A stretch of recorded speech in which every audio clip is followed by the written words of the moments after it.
अहो सुन्दरं प्रदर्शनम् आसीत्।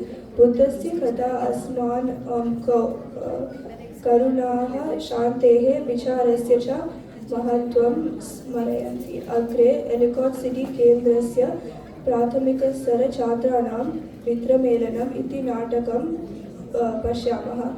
ध्यानपूर्वकं शृण्वन्तु, यतः अनन्तरं जबडी क्रीडाम् एतेषां विषयाणां प्रश्नाः भविष्यन्ति. Also a reminder for everyone to stay quiet and stay seated.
नमस्ते सर्वेभ्यः।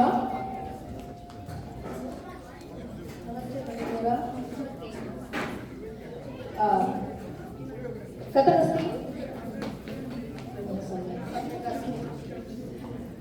ह्यः अस्माकं सम्मेलनं बहु सम्यक् अस्ति।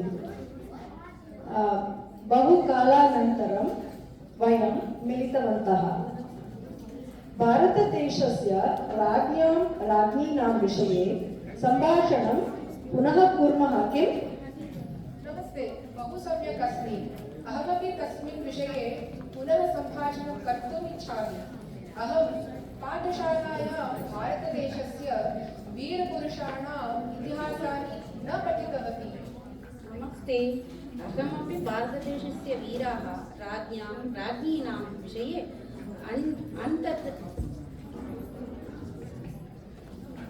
अन्तर्जालमाध्यमेन अन्यानि इतिहासपुस्तकानि अपि च पठित्वा हि जानामि। पाठशालायां किञ्चित् अपि न पठितवती। बाल्यकाले अहं मन्दिराणि द्रष्टुं वरङ्गल् नगरं गतवती।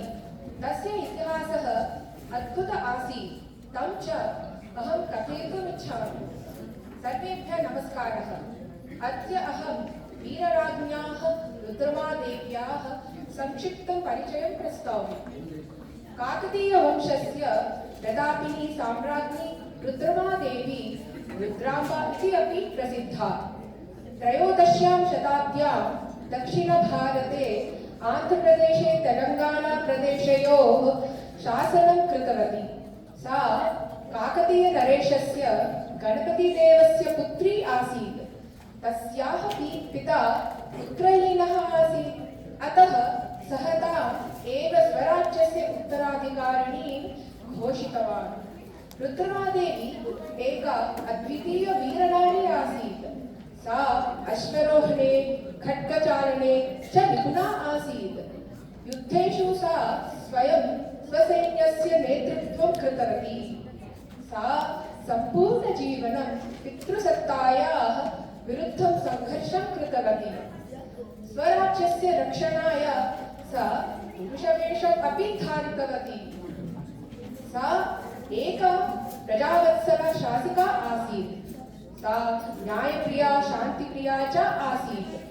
मार्को पोलो इति प्रसिद्धः वैदेशिकः यात्री तस्याः उत्तमं शासनस्य प्रशंसां कृतवान्। सा श्रेष्ठा नगरनिर्मात्री अपि आसीत्।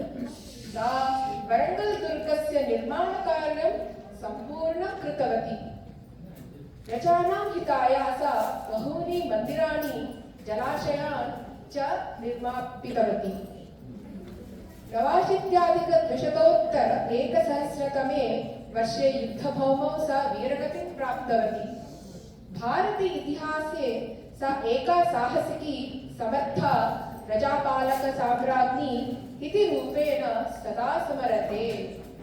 अस्माकं मुख्यसन्देशः लिङ्गस्य वयसः वा भेदं विना श्रेष्ठलक्ष्याणि साधयितुं वयम् अवरोधान् भङ्क्त्वा अग्रे गच्छेम।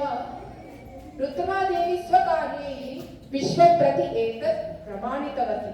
धन्यवादः। अति उत्तमं महानायकी। अहं तस्य कथा न जानाति।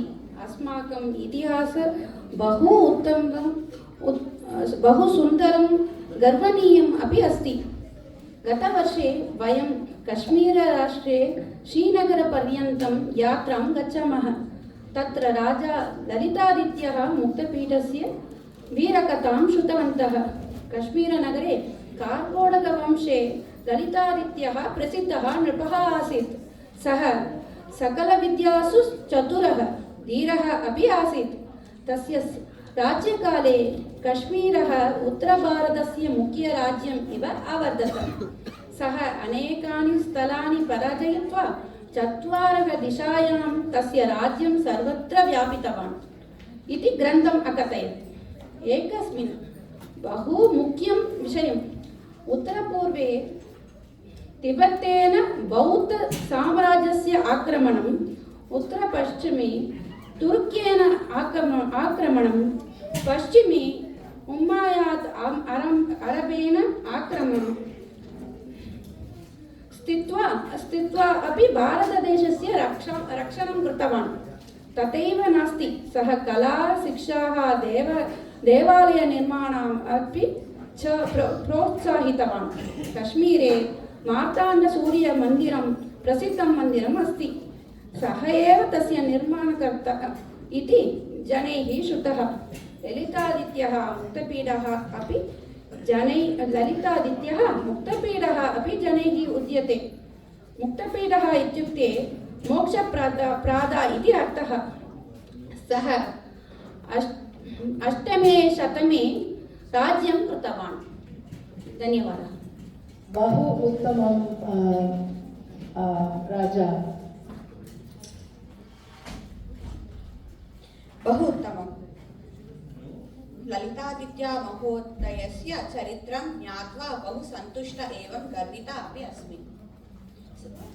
अहम् अद्य तुलुनाडु प्रान्तस्य राज्ञी अब्बक्कायाः विषये कथितुम् इच्छामि। अब्बक्का महादेवी उल्लालप्रदेशे 16तमशताब्द्यां वीरराज्ञा राणी आसीत्। अद्यापि भूताराधना इति नृत्यरूपेण अब्बक्का महादेव्याः जीवनकथा प्रस्तुतिं करोति। का एषा राणी अब्बक्का महादेवी? एषा न केवलम् एकैव राणी, किन्तु छोटाकुलसम्बन्धाः अनेकाः अब्बक्का राज्ञः। हिरिय अब्बक्का ज्येष्ठा च हिरिय अब्बक्का कनिष्ठा सर्वे मिलित्वा राणी अब्बक्का महादेवी इति प्रसिद्धा। एताः पुरत्कालदेशीयान् अर्थात् पोर्चुगीस् प्रति 40 वर्षपर्यन्तं दृढं प्रतिरोधं कृतवत्यः। अब्बक्का राणी, अभयराणी च भारतस्य प्रथम स्वतन्त्र नौसैनिकी इति अपि अभिधीयते। अब्बक्का चौटावंशे जैनराणी अभवत्। एते उल्लालबन्दरं शासितवन्तः। पुट्टिगे इति राजधानी आसीत्। एते मातृवंश परम्पराम् अन्वगच्छन्। अब्बक्का बाल्यात् एव सैन्यविद्या, धनुर्विद्या, खड्गविद्या युद्धकौशलं च शिक्षितवती। अब्बक्का अग्निबाणेन प्रसिद्धा। अब्बक्का राज्ञः शासनकाले करुणशीली प्रजाहितचिन्तिका च आसीत्। सर्वधर्मीयान् सर्वजातीयांश्च स्वदेशे आश्रयं दत्तवती। प्रशासनस्य सैन्याश्च कार्येषु समान अवसरान् दत्तवती। सा अन्यैः स्थानीयराजाः सह रणनीतिकसन्धिं कृत्वा पुरत्कालान् प्रति संयुक्तप्रतिरोधं स्थापयितवती। सामान्करस्य विषये अब्बक्कायाः पुत्रगालैः सह अनेकानि युद्धानि अभवन्। 1568 तयोः वर्षयोः पुरत्गालैः अब्बक्कायाः विरुद्धं युद्धं कृतवन्तः। रात्रेः गहनकाले सा स्वसैन्येन सह अश्वारूढासन् अग्निबाणैः प्रहारं कृत्वा आकस्मिक आक्रमणम् अकरोत् पुरत्गालसेनां प्रति। तत्रैव सा सेनापतिं पेक्स्टुं हत्वा 70 पुरत्गालसैनिकान् अपि नाशितवती। अन्तिमयुद्धे पुरत्गालसेनाया सह अत्यन्तप्रचण्डता युद्धम् अकरोत्। तस्याः युद्धनिनादः आसीत् मातृभूमिं रक्षत, भूमौ समुद्रे च युद्धं कुरुत, मार्गेषु तटेषु च सङ्ग्रामं कुरुत, शत्रून् जलं प्रति नुदत। सा योद्ध्रीव एव मृत्युम् अलभत्। अनन्तरं तस्याः भगिनी अब्बक्का शासनम् अधितिष्ठन् राज्यं कृतवती। अब्बक्का सम्मानार्थम् उल्लालप्रदेशे प्रतिवर्षं वीरराणि अब्बक्का उत्सवः आयोज्यते। तत्र वीरराणि अब्बक्का पुरस्कारः विशिष्टस्त्रीभ्यः प्रदीयते। जनवरी 2003 तमे वर्षे भारतीय डाका विभागेन विशिष्ट कपाल आवरणं प्रकाशितम्। 2012 तमे वर्षे भारतीय तटरक्षकदलेन ICGS राणी अब्बक्का इति नौका नाम्ना तस्याः स्मरणं कृतम्। बहु उत्तमं राणी। वीरा एवं सनातनरक्षकी अपि। मम इतिहासशिक्षायां तस्य विषये न पठितवती। अहम् एतत् मेलनार्थं बहु दूरं प्रयाणं कृत्वा आगतवती, परन्तु अत्र आगत्य बहूनि नूतनानि विषयानि ज्ञातवती। गतसप्ताहे अहं मम ग्रामं गतवती। तत्र शिवगङ्गानगरस्य वेलुनाचियार् नाम वीरराणी कथां श्रुतवती। वेलुनाचियार् भारतदेशस्य प्रथम महिला सैनिका एवं स्वातन्त्र्ययोद्धा अपि अस्ति। तस्याः जन्म 1730 वर्षे मदुरै राज्ये रामनाथपुरे शिवगङ्गानगरे अभवत्। सा बाल्यकाले एव धनुर्विद्या, खड्गविद्या, अश्वविद्या एवं अस्त्रविद्यान् शिक्षितवती। तस्याः विवाहं राजपुत्रः मुत्तु मगुदनाथेन सह अभवत्। 1761 वर्षे मगुदनाथः आङ्ग्ल सर्वकारस्य कर संशोधनस्य विरोधं कर्तुं मरणं प्राप्तवान्। वेलुनाचियार् इदानीं प्रतिशोधं कर्तुं प्रतिज्ञां कृतवती। मैसूरुराज्यस्य हैदरः एवं मरुदुभ्रात्रायाः सहायेन सा महिलासेनायाः निर्माणं कृतवती। शिवगङ्गायां राजभवनस्य अग्रे राजराजेश्वर्याः देवालयः भवति। देवालये विजयदशम्यां शुभदिने वेलुनाच्यार् तस्य सेनायाः सह सेविकारूपेण आयुधान् गोपयित्वा आगतवती। पुरतः तस्य सेनापति कुयिली स्वदेहे अग्निं प्रज्वाल्य आङ्ग्लसेनायाः अस्त्रशाला विनाशं कृतवती। तस्मिन् समये वेलुनाचियार् अपि वेट्रिवेल् वीरवेल् इति गर्जयित्वा आङ्ग्लसेनां पराजयित्वा राज्यं स्वीकृतवती। उत्तमम्। भारत इतिहासस्य ज्ञानम् अत्युत्तमम् अपि च अतिमुख्यम् अस्ति इति वयं जानीमः। भारतस्य इतिहासस्य वीरकथानि वयं यावत् जानीमः तावत् सनातनधर्मस्य विशेष एवं पुरातनविषयानि जानीमः।